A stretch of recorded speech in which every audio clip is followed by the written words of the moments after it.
بسم اللہ الرحمن الرحیم۔ صحیح نشین پر تشریف فرما اویسی اسکول آف ایکسلنس کے ڈائریکٹر صاحبان، سالار ملت ایجوکیشنل ٹرسٹ کے ٹرسٹی صاحبان، اراکین بلدیہ، سابق رکن بلدیہ اور سننے والے بزرگوں، نوجوان ساتھیوں اور میری عزت مآب پردہ نشین ماں اور بہنوں، سب سے پہلے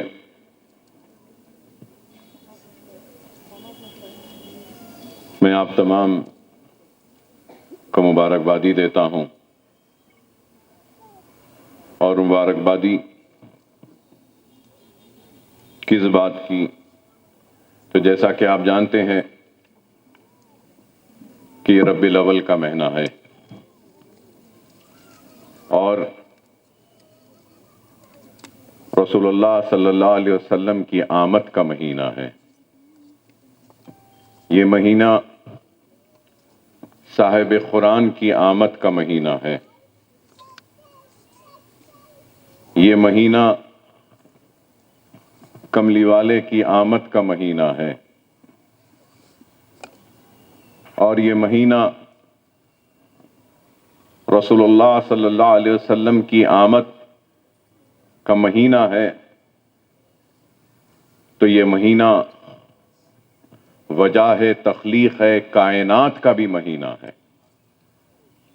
اگر میں یہ بات کہتا ہوں کہ وجہ تخلیق ہے کائنات، اس لیے کہہ رہا ہوں کہ اللہ نے نہ صرف اس دنیا کو بلکہ کائنات کو بھی اگر بنایا ہے تو اس کی وجہ محمد مصطفیٰ صلی اللہ علیہ وسلم ہے۔ اور رسول اللہ صلی اللہ علیہ وسلم کی آمد ایسے وقت میں ہوئی جب جہالت اپنے عروج پر تھی،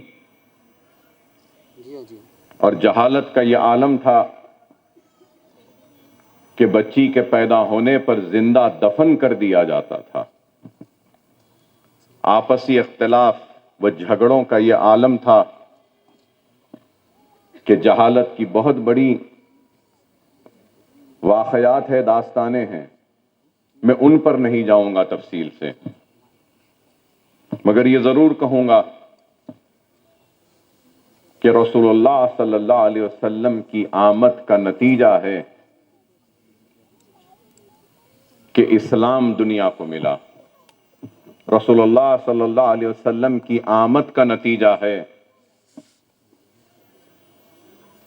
کہ ہم کو رسول اللہ کی سنت ملی، سیرت ملی، اور رسول اللہ کی آمد کا نتیجہ ہے کہ ہم کو قرآن بھی ملا۔ اور دنیا آج اسلام کو بدنام کرتی ہے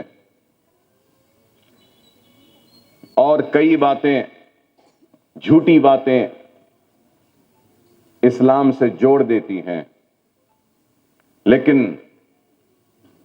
حق یہ ہے، حقیقت یہ ہے کہ اسلام تلوار کی نوک پر نہیں پھیلا۔ اسلام اگر پھیلا ہے تو رسول اللہ صلی اللہ علیہ وسلم کی اخلاق کی وجہ سے پھیلا، رسول اللہ صلی اللہ علیہ وسلم کی سیرت کی وجہ سے پھیلا، رسول اللہ صلی اللہ علیہ وسلم کی محبت کی وجہ سے، رسول اللہ صلی اللہ علیہ وسلم کی عمل کی وجہ سے اسلام پھیلا۔ اور یہ مہینہ رسول اللہ صلی اللہ علیہ وسلم کی آمد کا مہینہ ہے، تو اس لیے ربیع الاول اور رسول اللہ کی آمد کو ہم کو اور آپ کو اپنے زندگیوں میں کچھ تبدیلیاں لانی ہوگی، اور ہم کو اپنے زندگیوں کا جائزہ لینا پڑے گا، اور جائزہ لیتے ہوئے اپنے زندگی میں سے جو بھی کمزوریاں ہیں ان کو دور کرنا ہوگا، اور بہت ساری چیزوں کا ہم کو کریکشن کرنا ہوگا، اصلاح کرنی ہوگی۔ وہ کیا چیزیں ہیں ان کی تفصیلات میں جاؤں گا نہیں، مگر یہ ضرور کہوں گا کہ رسول اللہ صلی اللہ علیہ وسلم کی سیرت کو پڑھیے، زندگی میں سیرت النبی کو پڑھیے، اور رسول اللہ صلی اللہ علیہ وسلم کی سنت پر عمل کرنے کی زیادہ سے زیادہ کوشش کریے۔ قرآن کو صرف گھر کے تابدانوں تک محدود نہ رکھیے، کم از کم گھر سے نکلنے سے پہلے روزانہ ایک صفحہ قرآن پڑھ کر گھر سے روانہ ہوئیے، اور پھر دیکھیے اللہ سبحانہ و تعالی آپ کی زندگی کی ناکامیوں کو کامیابیوں میں تبدیل کر دے گا، اور اپنے عمل میں تبدیلی لاؤ۔ بے شک رسول اللہ کی آمد کا جشن منانا چاہیے ہم کو، لیکن جشن میں آداب بھی ہونی چاہیے، ادب کے ساتھ جشن منانا چاہیے، اور رسول اللہ کی سنت پر عمل کرتے ہوئے جشن منانا چاہیے۔ جشن مناؤ، جشن کی شکل یتیموں کی مدد کے ذریعے کرو، جشن کی شکل کرو تو بیواؤں کی مدد کے ذریعے کرو، جشن مناؤ تو جشن کا حصہ غرباؤں میں اور بھوکوں میں کھانا تقسیم کر کے کرو، جشن مناؤ تو ایسا جشن مناؤ کہ دنیا دیکھتے رہے اور کہے کہ کیا جشن منا رہے ہیں یہ لوگ، کہ غریبوں کی مدد ہو رہی ہے، یتیموں کی مدد ہو رہی ہے، بیواؤں کی مدد ہو رہی ہے، مظلوموں کی مدد ہو رہی ہے، اور تعلیم کے فروغ کے لیے مدد ہو رہی ہے۔ تو میں یہی کہوں گا کہ آج آپ ہم یہاں اگر جمع ہوئے ہیں تو یہ بھی رسول اللہ صلی اللہ علیہ وسلم کی ولادت کا جشن ہے جو ہم اس طریقے سے منا رہے ہیں، اور اس طریقے سے ہم ایک دوسرے کے ساتھ مل کر مدد کر کر منا رہے ہیں۔ یہ جشن ہے جو آج جس کے لیے آپ اور ہم جمع ہوئے ہیں۔ میں یہ پیغام دینا چاہتا ہوں کہ میرا جشن منانے کا طریقہ یہ ہے، میرا جشن منانے کا طریقہ ناچ گانا نہیں ہے، میرا جشن منانے کا طریقہ صرف روشنیوں سے منور کرنا نہیں ہے، میرا جشن منانے کا طریقہ یہ ہے کہ ان مدرس کو، وہ تعلیم دینے والے اساتذہ کی مدد کر کے میں جشن مناؤں۔ میرا طریقہ صرف موٹر سائیکلوں پہ گھوم کر جشن منانا نہیں ہے، میرا طریقہ یہ ہے جشن منانے کا۔ یہ پیغام میں دینا چاہتا ہوں۔ آج افسوس بھی ہوتا ہے دیکھ کر کہ کس طریقے سے جشن منایا جا رہا ہے۔ ہر کوئی کہتا ہے کہ ہماری حق تلفی ہو رہی ہے، ہم پہ ظلم ہو رہا ہے، ہم پہ زیادتی ہو رہی ہے، ہمارے ساتھ ناانصافی ہو رہی ہے، ہم غربت کا شکار ہیں، ہم مفلسی کا شکار ہیں، ہم پریشان حالی کا شکار ہیں۔ لیکن آج میں یہ کہنا چاہتا ہوں، اللہ سبحانہ و تعالیٰ قرآن میں ارشاد فرماتا ہے کہ میں اس وقت تک بندے کی مدد نہیں کروں گا جب تک کہ وہ خود اپنی مدد نہیں کرتا۔ اگر ہم اپنی مدد نہیں کریں گے تو اللہ ہماری مدد کیسے کرے گا؟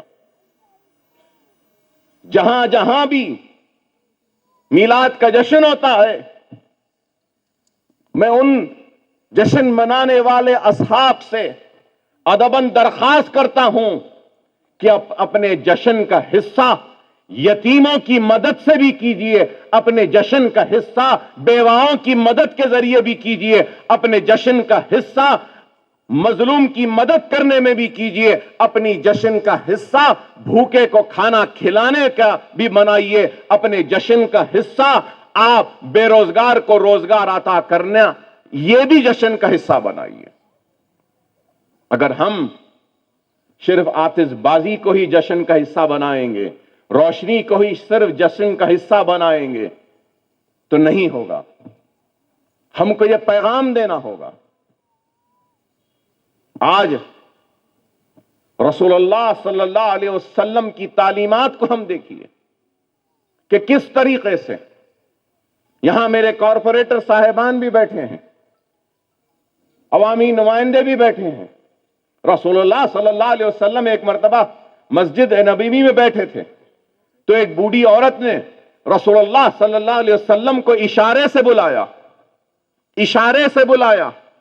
رسول اللہ صلی اللہ علیہ وسلم اس اشارے کو دیکھ کر نکل گئے اور جا کر اس عورت کی باتیں سننے لگے۔ بہت دیر تک وہ عورت بولتی رہی اور اس کے بعد میں رسول اللہ لوٹ کر آئے۔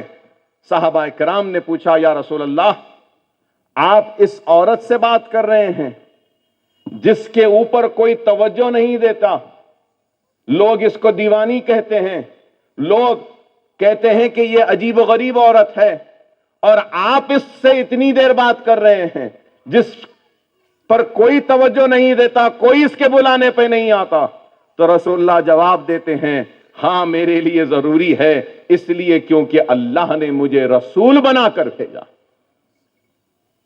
تو آپ غور کریے۔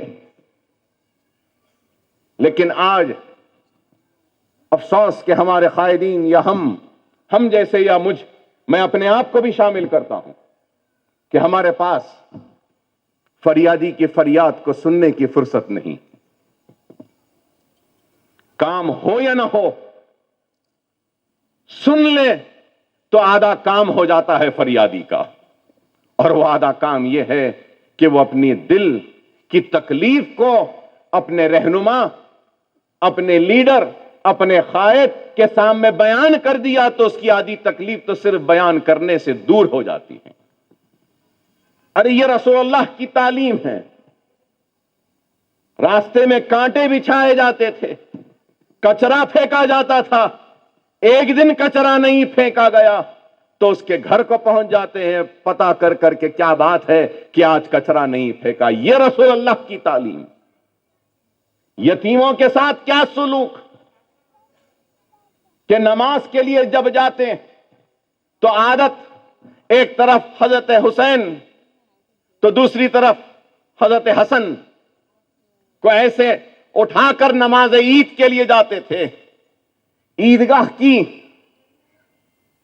گیٹ کے پاس یا داخلے کی جگہ دیکھتے ہیں کہ معصوم بچہ بیٹھا ہے، بلبلا رہا ہے، رو رہا ہے، تو رسول اللہ رک جاتے ہیں اور پوچھتے ہیں کہ بتاؤ کیا بات ہے معصوم، تو کیوں رو رہا ہے؟ تو وہ معصوم بچہ کہتا ہے کہ یا رسول اللہ، میں یتیم ہوں، مجھے تیار کرنے والا کوئی نہیں، مجھے نئے کپڑے پہنانے والا کوئی نہیں، مجھے خوشبو لگانے والا کوئی نہیں۔ تو رسول اللہ اس یتیم کو لے کر واپس گھر کو جاتے ہیں اور حضرت بی بی فاطمہ رضی اللہ تعالیٰ عنہ سے کہتے ہیں کہ فاطمہ، اس معصوم کو نہلاؤ، دھلاؤ، اس کو خوشبو لگاؤ، تیار کرو، نئے کپڑے پہناؤ۔ اور وہ یتیم کو تیار کرتی ہیں حضرت بی بی فاطمہ رضی اللہ تعالیٰ عنہ، تیار کرتی ہیں، نئے کپڑے پہناتی ہیں، خوشبو لگاتی ہیں، اور تیار ہونے کے بعد رسول اللہ صلی اللہ علیہ وسلم اپنی عادت کی طرح اس طرف امام حسن ہے تو اس طرف امام حسین ہیں، دونوں کو لے جا رہے ہیں۔ تو سنو سننے والوں، وہ یتیم بچے کو رسول اللہ صلی اللہ علیہ وسلم نے اپنے کھاندے پر بٹھا کر عید کے لیے لے گئے۔ کھاندے پر یتیم ہے اور اس بازو حسن ہے تو اس بازو حسین ہے۔ ارے یہ رسول اللہ کی تعلیم ہے، یہ رسول اللہ کی تعلیم ہے، یہ اسلام ہے۔ لیکن ہم آج کہاں جا رہے ہیں؟ کدھر جا رہے ہیں؟ کس طرف ہماری نسل، نوجوان نسل جا رہی ہے؟ دیکھ کر افسوس ہوتا ہے، دیکھ کر افسوس ہوتا ہے۔ ہزاروں روپے کا پیٹرول موٹر سائیکلوں پہ جلانے والے غریب نہیں ہوتے، لاکھوں روپیہ صرف کرتے ہیں روشنیوں کو، اجالوں کو جگمگانے کے لیے۔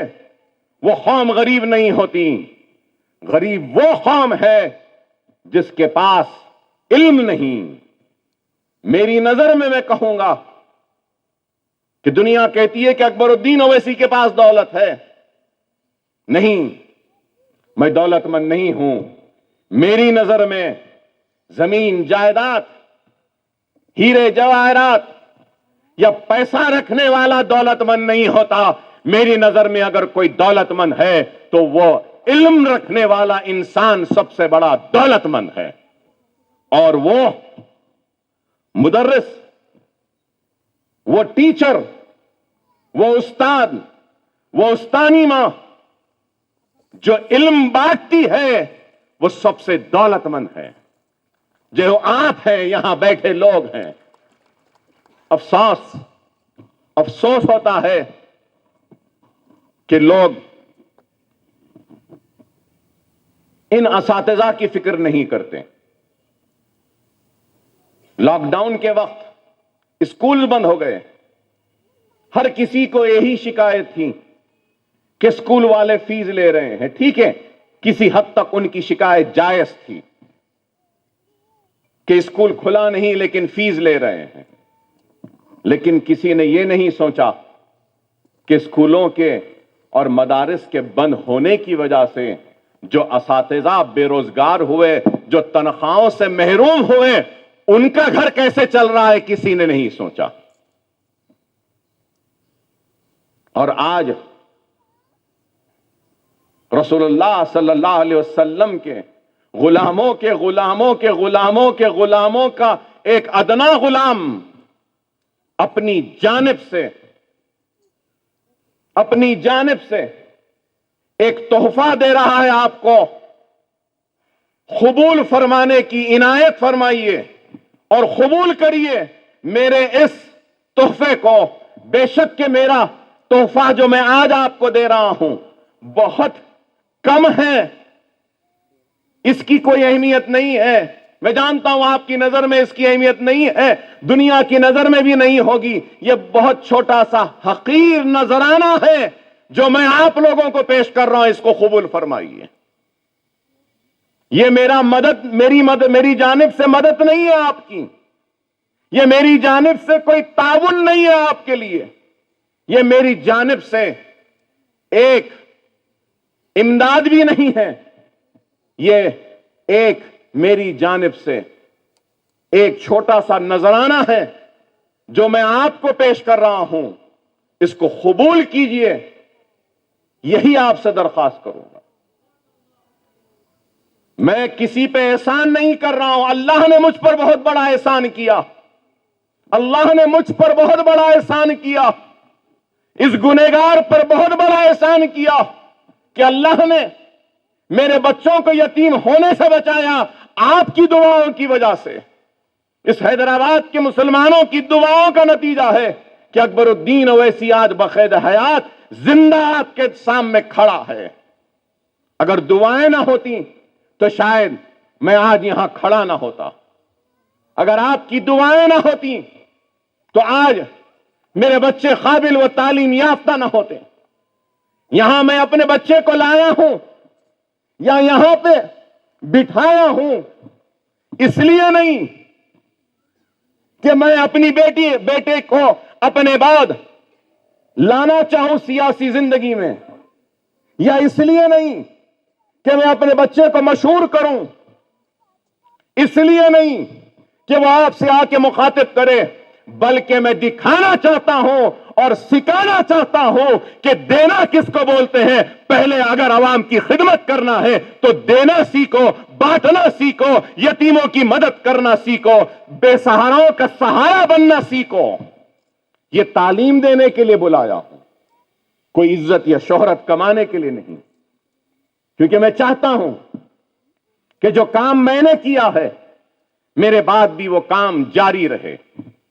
یہ عمارتیں جو کھڑی ہیں، یہ 11 منزل کی عمارت، دیکھنے والوں دیکھ لو، یہ میرے قوم اور میری ملت کے بلند عزم کی بلندی کی نشانی ہے. ہمارا عزم اتنا بلند ہے کہ ہمارا عزم کمزور نہیں ہے. دکھانا ہے دنیا کو کہ ہمارے پاس بھی عزم ہے. ہم وہی ہیں جنہوں نے اس ملک کو تاج کی خوبصورتی دی تھی، تو ہم وہی ہیں جنہوں نے اس ملک کو قطب مینار کی بلندی دی. اور آج بھی اگر ہم کو موقع ملتا ہے تو دیکھو دیکھنے والوں، ہم ایسے بلند عمارتوں کو کھڑا کرنے کا عزم، وہ ارادہ، وہ ہمت، وہ جذبہ رکھتے ہیں. اور یہ عمارت جو یہاں کھڑی ہے، یہ اس بات کی گواہی ہے، گواہ ہے کہ آج بھی ہمارے عزم میں کوئی کمی نہیں آئی، آج بھی ہمارے ارادوں میں کوئی کمی نہیں آئی. موقع دے یا نہ دیں، ہم موقع دیں گے. حکومتوں نے اعلان کیا KG to PG بنائیں گے. کہیں بنا KG to PG؟ کہیں نہیں بنا. لیکن Akbaruddin Owaisi KG to PG campus یہاں بنا دیا. اگر میں چاہوں تو محل بنا سکتا ہوں، اپنے لیے اچھے کپڑے، اچھی گاڑی، اچھے گھر بنا سکتا ہوں. لیکن نہیں، اب کوئی حسرت نہیں، نہ اچھے کپڑوں کی، نہ اچھی گھڑیوں کی، نہ اچھے گاڑیوں کی.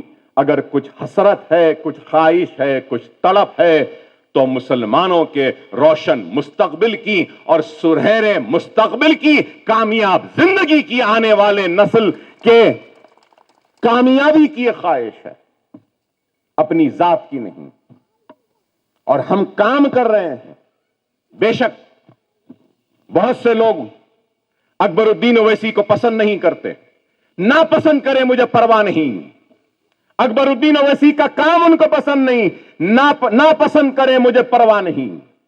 اکبر الدین کی تقریر پسند نہیں، ٹھیک ہے پسند نہ کریں. اکبر الدین اویسی کا وجود پسند نہیں، ٹھیک ہے نہ پسند کریں. لیکن میں مر جاؤں گا، میرا وجود مٹ جائے گا، لیکن روز قیامت تک اکبر الدین اویسی کی یہ عمارت کھڑی رہے گی. میں تم سے پوچھتا ہوں کہ تم نے کیا کیا؟ کیا دیا قوم ملت کو؟ صرف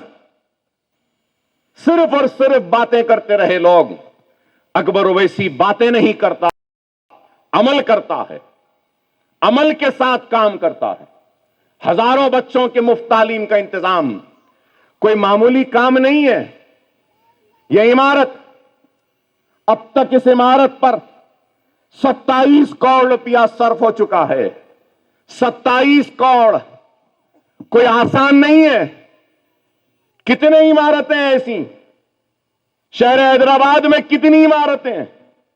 مغل پورے میں عمارت ہے، نشمن نگر میں عمارت ہے، جمال کالونی میں عمارت ہے، بابا نگر میں عمارت ہے، نرتی پھول باغ میں عمارت ہے، سلالہ بارکس میں عمارت ہے، بابا نگر میں ایک اور عمارت بن رہی ہے. ارے آج آپ بتائیے، ہم یہ کام کر رہے ہیں. انشاءاللہ تعالی سال بھر میں، آئندہ تعلیمی سال سے یہ عمارت میں بھی تعلیمی سرگرمیوں کا آغاز ہوگا. انشاءاللہ تعالی ایک سال میں دنیاوی تعلیم کے تو مراکز آ گئے. اللہ نے چاہا تو انشاءاللہ تعالی ایک بہت بڑا غیر معمولی دینی مدرسہ بھی قائم کروں گا، حفظ سینٹر بھی قائم کروں گا، IAS IPS IFS کے ٹریننگ کا سینٹر بھی قائم ہوگا. ہم قائم کریں گے. اللہ جتنی بھی دولت اکبر الدین اویسی کو دے گا، اکبر الدین اویسی وہ دولت اپنی اولاد پر آخر میں صرف کرے گا. جو بچے گا وہ اپنی اولاد کو دے گا. سب سے پہلے اگر دے گا تو غریب مسلمانوں کو دے گا، ان کے روشن مستقبل کے لیے دے گا، ان کے تعلیم کے لیے دے گا، ان کی روزگار کے لیے دے گا. اخلاص کے ساتھ، پورے خلوص کے ساتھ، پوری دیانتداری، وہ ایمانداری کے ساتھ میں نے کام کیا ہے. کبھی بے ایمانی نہیں کی اپنے فرض سے، اپنی ذمہ داری سے، کبھی نہیں کی میں نے، اللہ گواہ ہے۔ کم عمری میں اپنی تعلیم کو ترک کر کر آیا۔ مجھے اس بات کا احساس ہے کہ تعلیم، علم نہیں ہونا کتنا بہت بڑی کمی ہے، کمزوری ہے۔ مجھے احساس ہے اس بات کا۔ میں جب اپنا بایو ڈیٹا لکھتا ہوں تو ضرور لکھتا ہوں اکبر الدین اویسی، 5 ٹائم MLA، 5 مرتبہ MLA بنا، managing director Owaisi hospital, chairman Salar Millat education trust. لیکن جب کوالیفیکیشن کا جو آتا ہے تو پھر میرے پاس ڈگری بھی نہیں، میں گریجویٹ بھی نہیں، صرف انٹرمیڈیٹ ہوں۔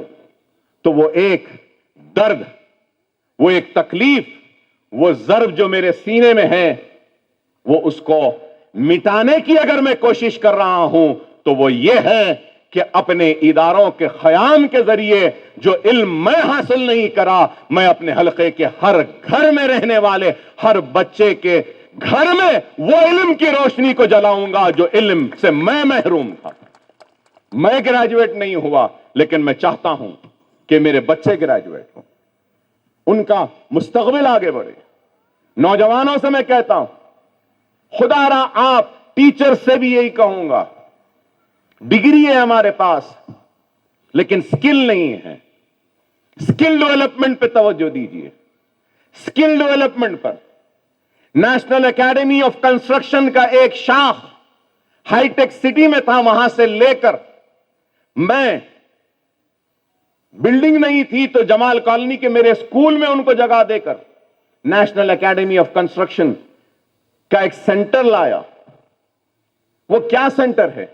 وہاں پہ سول ڈرافٹ شپ، الیکٹریکل، پلمبنگ، ایئر کنڈیشننگ اور کئی صنعتوں میں جو ہنر ہونا ہے، سکل ہونا ہے، اس کی تعلیم وہاں پہ دی جاتی ہے۔ نہ صرف تعلیم دی جاتی ہے بلکہ جاب پلیسمنٹ بھی ہوتا ہے۔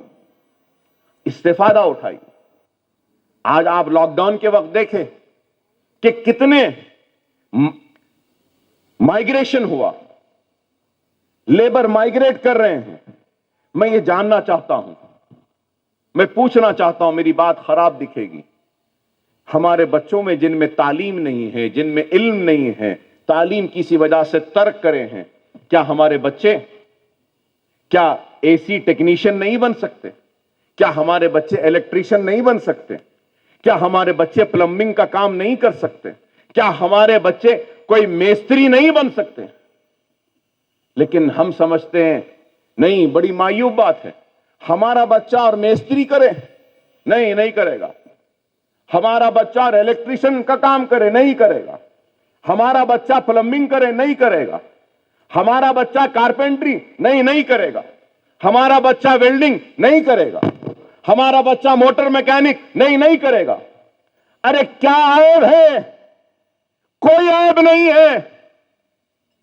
اگر آج میرے پاس اللہ کی دی ہوئی دولت ہے، اللہ اس کے رسول کی قسم، اگر میرے پاس دولت نہیں رہے گی، کچھ نہیں رہے گی، تو اکبر الدین اویسی جھاڑو اٹھانے میں کوئی شرمندگی محسوس نہیں کرے گا، جھاڑو بھی دے گا اور پوچھا بھی مارے گا اگر مجھے اپنے گھر والوں کو پالنا ہوگا۔ لیکن میں جھاڑو دے دوں گا، میں پوچھا مار لوں گا، پلمبنگ کا کام کر لوں گا، الیکٹریشین کا کام کر لوں گا، لیکن کسی کے سامنے ہاتھ پھیلا کر بھیک نہیں مانگوں گا۔ کوئی عیب نہیں ہے۔ کیوں ہمارے بچے نہیں جانا چاہتے؟ باہر سے لوگ آ کر یہاں پہ کام کر رہے ہیں، لیکن ہمارے بچے سیکھنا نہیں چاہتے۔ نیشنل اکیڈمی آف کنسٹرکشن میں یہ بھی سکھایا جاتا، کیا ہم نہیں سیکھ سکتے؟ کیا برائی ہے بتائیے؟ آج ہماری قوم صرف ماتم کرتی ہے کہ میری حق تلفی ہوئی، میرا حق چھین لیا گیا، مجھے بے روزگار بنا دیا گیا، فلاں ہو گیا، فلاں ہو گیا۔ کب تک ماتم کرو گے؟ کب تک مانگتے رہو گے؟ ارے اٹھو اور اپنے خود کے زندگیوں کو سنوارنے کی جستجو اور جدوجہد میں لگ جاؤ۔ آج صبح سے شام تک فون آتے ہیں تو کیا، اکبر بھائی 3 مہینے سے کرایہ نہیں دیے گھر کا، ذرا کرایہ دے دیجئے۔ بچے کی فیس ہے. ہاں بے شک میں ان فون کرنے والے مصیبت زدہ لوگوں کی مصیبت کا مجھے احساس ہے، ان کی تکلیف کا احساس ہے، ان کے ضرورت کا احساس ہے، ان کے پریشانیوں کا احساس ہے.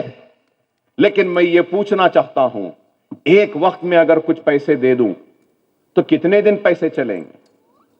1 مہینہ، 2 مہینے، 3 مہینے، اس کے بعد پھر کیا؟ آج اکبر اویسی سے مانگے، کل کسی اور سے مانگیں گے. ارے مانگنے کے بجائے علم کی دولت سے اپنے آپ کو آراستہ کیوں نہیں کرتے؟ ہنر کی دولت سے اپنے آپ کو آراستہ کیوں نہیں کرتے؟ اپنے آپ کو قابل کیوں نہیں بناتے؟ بار بار منگنے سے. فون کرتے ہیں، سیل فون ہے ضرور، سیل فون میں سم ہے ضرور، لیکن گھر کا کرایہ دینے کو نہیں ہے. اگر میں ہوتا تو سب سے پہلے وہ سیل فون بیچ دیتا تھا، 5-10 ہزار آ جاتے تھے، کرایہ دے کے گھر میں اناج ڈلا لیتا تھا. لیکن نہیں، سیل فون رہے گا، ریچارج رہے گا، اور منگنا بھی جاری رہے گا. ارے خدا را سمجھو، قوم آج کہاں جا رہی ہے؟ بڑی تکلیف ہوتی ہے دیکھ کر. تعلیم کے موقع ہے لیکن علم حاصل کرنا نہیں چاہتے ہیں. روزگار کے موقع ہے لیکن روزی حاصل کرنا نہیں چاہتے ہیں. روزی ملی تب بھی نہیں، اکبر بھائی بہت دور ہے، نوکری خرید دے دو. ایسے بھی لوگ ہیں. کئی لوگوں کو میں نے اویسی میں نوکری دی، انہوں نے کہا اکبر صاحب اویسی دور ہو رہا، بھائی ذرا آسرا میں دے دو. تو میں نے پلٹ کر ان سے کہا بھائی گھر میں بیٹھ جاؤں، وہیں تنخواہ بھیجا دیتا. حد ہو گئی، آپ اندازہ لگائیے. تو یہ قوم پھر کیسے آگے بڑھے گی؟ قوم کیسے آگے بڑھے گی؟ قوم کے مزاج میں تبدیلیاں آنی چاہیے. آج آپ لوگوں کی موجودگی کا فائدہ اٹھاتے ہوئے میں آپ لوگوں کے ذریعے کچھ باتیں پہنچانے کی کوشش کر رہا ہوں. معذرت خواہ ہوں آپ سے کہ اتنی دیر آپ کو بٹھا کر آپ لوگوں کے سنا رہا ہوں، لیکن سنانا ضروری ہے. قائدین کی ذمہ داری ہوتی ہے کہ صرف قیادت کریں تو صرف نام کی قیادت نہ کریں.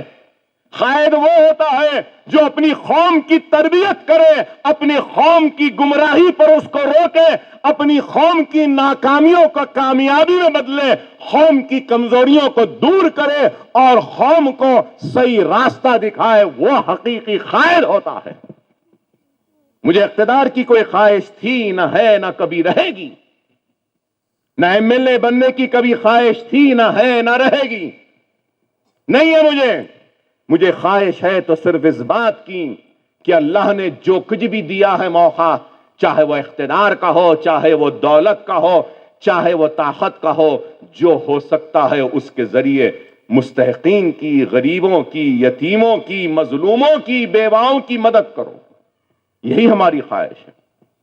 آپ تمام اساتذہ سے میں یہی درخواست کروں گا کہ تعلیم کے ساتھ ساتھ اخلاق و عمل کی خوبیاں پیدا ہوں تو علم کا درخت بے ثمر اور بے فیض ہے.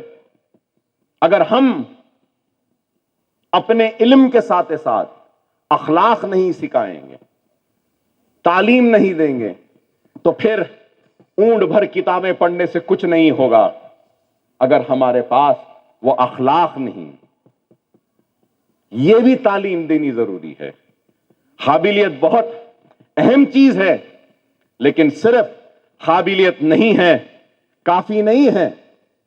صرف قابلیت کافی نہیں ہے، شرافت اور حسن اخلاق بھی ضروری ہے. یہ بھی ضروری ہے. یہ بھی آپ لوگوں کو تربیت دینی ہوگی. اور میں یہ بات ضرور کہنا چاہوں گا کہ اساتذہ کی عظمت کے باب میں اس سے بڑھ کر اور کیا ہوگا کہ اللہ تعالیٰ نے قرآن پاک میں حضور رحمت صلی اللہ علیہ وسلم کو معلم کی حیثیت سے متعارف کرایا ہے.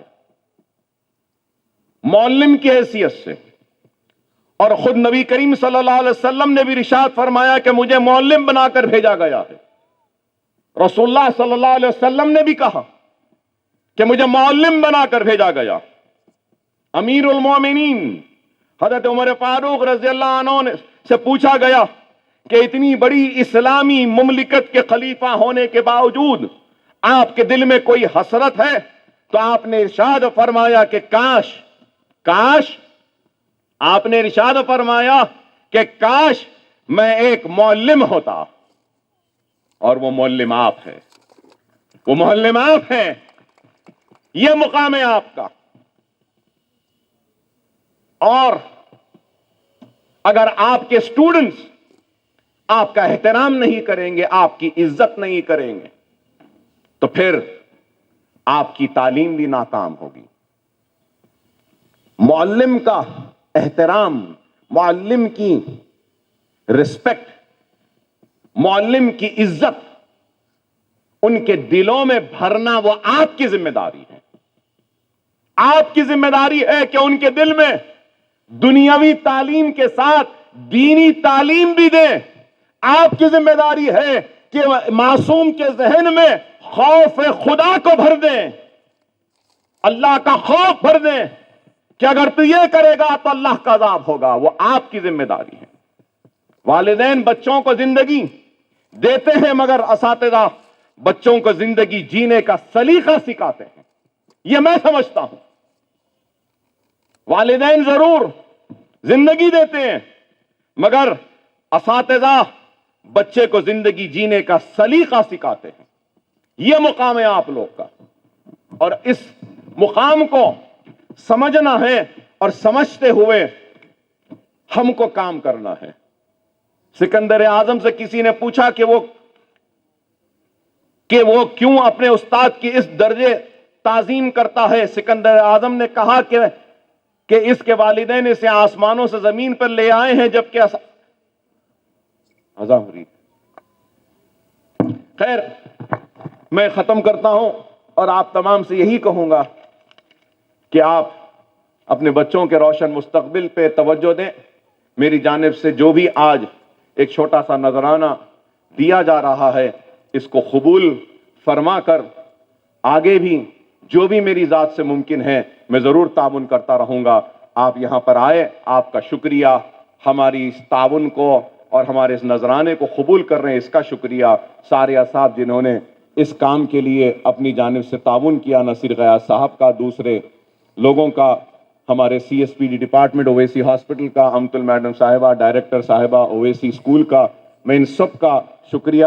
آپ تمام کا ممنون و مشکور کہ آپ نے وقت نکالا. انشاءاللہ آئندہ پھر ملاقات ہوگی اور انشاءاللہ پھر یہ کہوں گا کہ میں آپ کے ساتھ ہوں، آپ کے درمیان میں ہوں. مجھ سے جو ہوتا ہے میں اپنا تعاون آپ کے لیے پیش کرنے کے لیے تیار ہوں. وآخر دعوانا الحمدللہ رب العالمین. میٹھے کے بغیر خوشیاں تو ویسے ہی پھیکی لگتی ہیں. بانٹے خوشیاں بیکویل کیک ہاؤس کے خوشنما اور تازہ ترین ڈرائی فروٹ سے بنی چوبے کی پوری اور شاہی چاول کی کھیر کے ساتھ. جی ہاں، شہر حیدرآباد میں پہلی مرتبہ بیکویل کیک ہاؤس کی شاندار پیشکش. نمبر 1 کوالٹی کی زعفران، بادام، پستہ اور بھی کئی ڈرائی فروٹس کے میل جول میں تیار کی گئی چوبے کی پوری اور شاہی چاول کی کھیر. جو کھائے ایک بار وہ کھانا چاہے بار بار، کیونکہ ہم رکھتے ہیں آپ کی خوشیوں کا خیال. سویگی اور زومیٹو سے بھی حاصل کر سکتے ہیں. بیکویل cake house, Toli Chowki, x road, Hyderabad.